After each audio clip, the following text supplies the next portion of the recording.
കള്ളാടി ആനക്കാമ്പൊയിൽ തുരങ്കപാത നിർമ്മിക്കുന്ന കള്ളാടിയിലേക്ക് കൂറ്റൻ യന്ത്രസാമഗ്രികളുമായി എത്തിയ വാഹനമാണിത്. ദിവസവും ഇത്തരത്തിൽ നിരവധി യന്ത്രങ്ങളാണ് ഇങ്ങോട്ടെത്തുന്നത്. കഴിഞ്ഞ ഓഗസ്റ്റ് 31-നാണ് മുഖ്യമന്ത്രി തുരങ്കപാത നിർമ്മാണം ഔദ്യോഗികമായി ഉദ്ഘാടനം ചെയ്തത്. കഴിഞ്ഞ 2 മാസത്തോളമായി നിർമ്മാണ പ്രവൃത്തികൾ മികച്ച രീതിയിലാണ് പുരോഗമിക്കുന്നത്.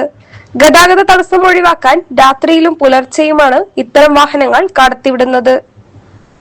തുരങ്കപാതയുടെ പ്രാരംഭ പ്രവർത്തനങ്ങളായ dumping yard, crusher unit, cement mixing plant എന്നിവയാണ് ഇപ്പോൾ നിർമ്മിക്കുന്നത്.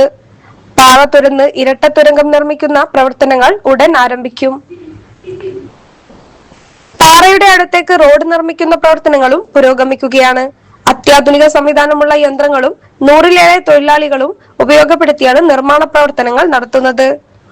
കള്ളാടി മീനാക്ഷിയിലും ആനക്കാമ്പൊയിൽ മറിപ്പുഴയിലും ഒരേ സമയം പ്രവർത്തനങ്ങൾ നടക്കുന്നുണ്ട്.